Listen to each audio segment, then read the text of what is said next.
Hi everyone, again, welcome to Geography 370, which is called Environmental and Natural Resource Conservation. This video is going to serve as a short introduction to the syllabus. As I said in your Meet the Professor video, I recommend having either read the syllabus or having it in front of you while we go through this. So again, my name is Jamie Rossiter. My email is jamie.rossiter@sdsu.edu. I will usually reply to emails in about 24 hours after I receive them. And then I have office hours on Thursdays from 3 to 4 p.m. on Google Hangouts or by appointment. You can also make an appointment for me to be on Google Hangouts. Google Hangouts, if you've never used it before, you can use it with any email address. It does not have to be a Google address. Basically, you go to Google Hangouts, you can log in with whichever email, and you will find me under my SDSU email address. Last semester, I had a little bit of trouble with my SDSU email address, getting in and out of Google Hangouts, which hopefully should be remedied for this situation for this semester. But if it's not, I will email you at another email address. You can find me on there. But basically, you can search me, find me, start a chat, start a video call with me, start a phone call with me, just message me, take your pick. Most students choose to just email me over the semester, but if you want to use this resource, it's certainly available to you. And like I said before, if you really want to meet me in person, we can also arrange for that to happen. I'm going to ask that if you make an appointment to meet with me in person, that you actually show up, as I live about an hour away from campus. So it would be a little inconvenient if you did not. So what is this course all about? So the course description, which is kind of long, but we're going to read it here, is the relationship between people and the environment is fundamental to the functioning of our society.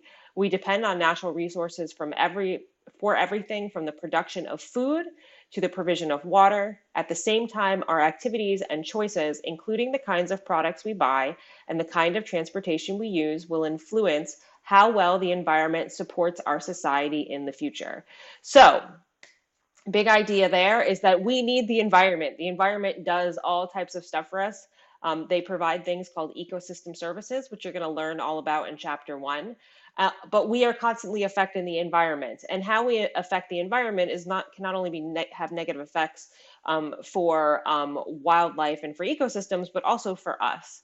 And so in order to manage natural resources effectively, we need to develop an understanding of the science behind the systems we are trying to manage, as well as an understanding of how environmental and societal priorities interact in the effort to translate that science into policy. We are going to talk a lot about environmental policy in this class.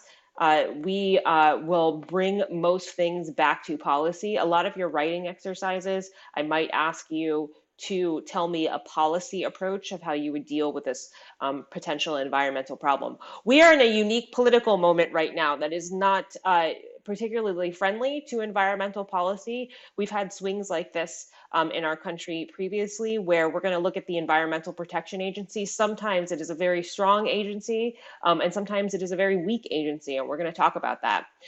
The course will be divided into 4 broad environmental themes: biodiversity, water, energy, and climate change, and soils and agriculture. That is very, very broad. We'll touch on all of those themes. I don't really do it necessarily like we do one theme, we do one theme.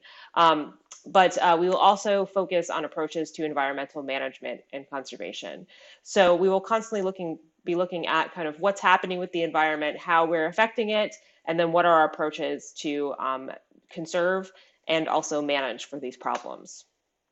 So your expectations and goals, there's a nice picture of Yosemite on the screen there. By the way, if some of you are going to Yosemite this semester and you will be gone for that week, please let me know, because obviously you will not be able to connect to your module in Yosemite. I have gone on that trip many times, and you will not be able to do it there. So expectation of goals. By the end of the semester, I hope that you will be able to understand and analyze complex management and conservation issues associated with biodiversity, water, energy, and climate change, soils, and agriculture. Distinguish among several strategies or approaches to environmental management and conservation, and recognize them in their application. Evaluate critically the ways in which information on the environment is communicated and discussed. Understand how to consider multiple viewpoints on environmental issues and debates and clearly articulate your own viewpoints on environmental issues. Understand the role of environmental science as a basis for developing informed opinions and policies on environmental issues. And finally, work effectively in groups and collaborate with your classmates. This last one is pretty hard in an online class. You are going to have some work that you will do kind of collaboratively, or you will at least comment on each other's work. This is your textbook. It's called The Environment and You. This is a brand new edition. It just came out this year, which is great in that it has a lot of up-to-date information, and bad in the fact that it is expensive. As to whether or not you can use the second edition, I cannot necessarily answer that question for you. The last time that I taught this class was several years ago when I used the first edition, and so I don't really have a good idea of the differences between the second edition and the third edition.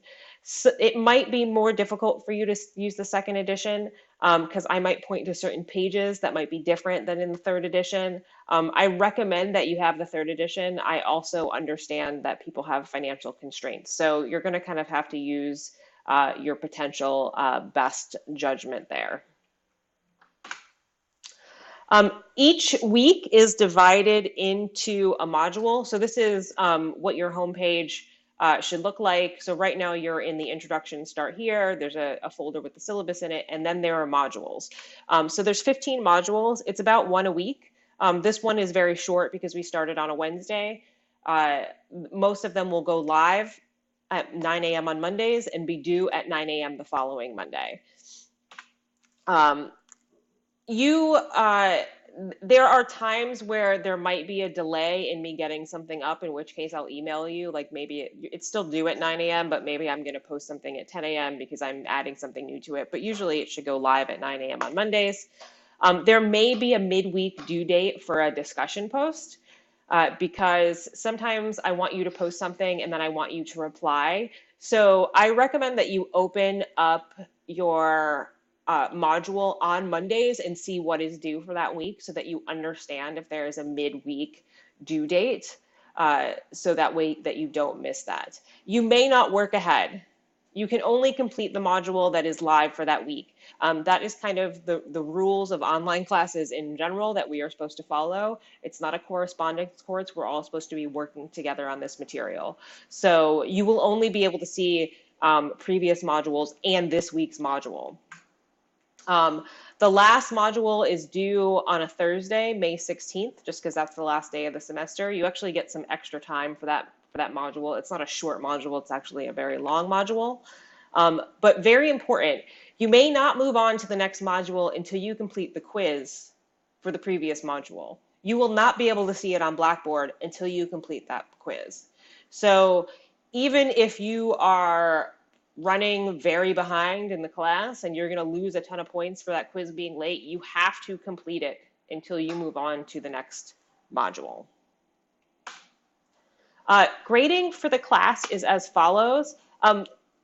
This says 13 exams. They're not exams, they're quizzes, excuse me. There are 13 quizzes worth 20 points each for a total of 260 points. Most modules, with the exception of, this one has a little plagiarism quiz this week, but at the end of a module, you're going to have a quiz on what you just learned for that module. I'm doing that rather than doing kind of big comprehensive exams.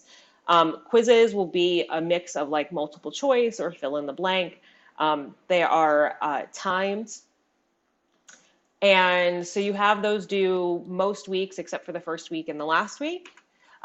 Also, most weeks, you have writing exercises. These are going to be a mix of a discussion question, a discussion post, a short exercise. I might send you somewhere in the internet to get some information. I might ask you some questions about something that you read in the chapter or something that I lectured on.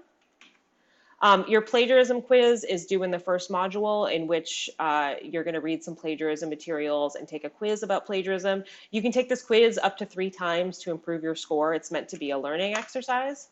And then a course introduction is also worth 15 points, which is also due in the first module, where you're going to introduce yourself and why you took the class and one kind of issue that you're hoping to learn about or explore in this class. And then there's going to be a final essay, which I will provide more information on later in the semester. I'm probably going to change what I've done in the past, which is why I'm not providing it for you now, but it's going to be a relatively short final paper, 4 or 5 pages you're going to have a choice of topics that you can cover. So that's a total of 650 points for the semester. So basically take all the points you earn, divide them by 650, that is your score.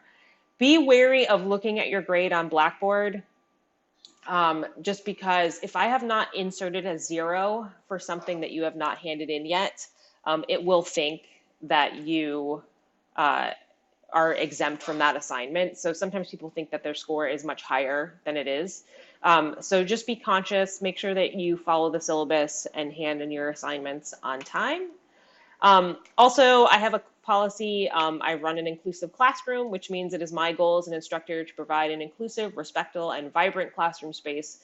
This includes online, where all students, regardless of race, ethnicity, religion, socioeconomic background, national origin, ability, sexual orientation, gender identity, or political stance, will feel welcome. I aim to do this not just through the classroom environment, but also through my own interactions with students, as well as the content chosen for the class. I encourage discussion and civil debate in my classrooms. However, blatantly offensive or discriminatory comments will not be tolerated.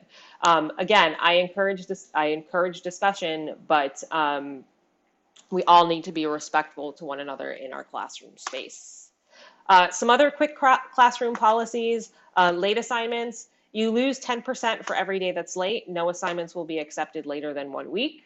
So if your assignment's 5 days late, you can earn potentially 50% of the credit for it. A lot of times a late assignment is better than one that has not been handed in at all. Cheating and plagiarism will result in the grade of a 0, and the university will be notified. Ignorance cannot be used as an excuse. And what I mean by that is if you say, I didn't realize this was plagiarism, that cannot be used as an excuse, because we're all going to be very clear about plagiarism through our first module. Special accommodations. If you get special accommodations for a documented disability, religious holidays, school-sponsored sport, please let me know. This says within the first 2 weeks. If you are getting testing accommodations, please try to let me know as soon as possible. I can give you a testing accommodation on Blackboard, but I have to know to put that in there. And if I ever fail to give you your testing accommodation, please email me and yell at me, because that's your testing accommodation. I have to put it in every time you have a quiz on Blackboard. It doesn't let me just put it in for the entire semester. So make sure that I am giving you your proper accommodation. So this is our schedule for the semester. So again, module 1, which is from today through the 28th, is your basically course introduction. You're going to do your plagiarism quiz, your course introduction is due. And then it has the module dates, the topic that we're going to cover, the reading. We do not cover the book in order, as you can see here from the chapters jumping around. And then most weeks, you have a writing exercise and you have a quiz. It's pretty straightforward. Complete all these assignments, do them well, follow the directions. You're going to do well in the course. With that being said, I'm going to let you move on to your first module, which again is a short module, which I do on purpose in week 1.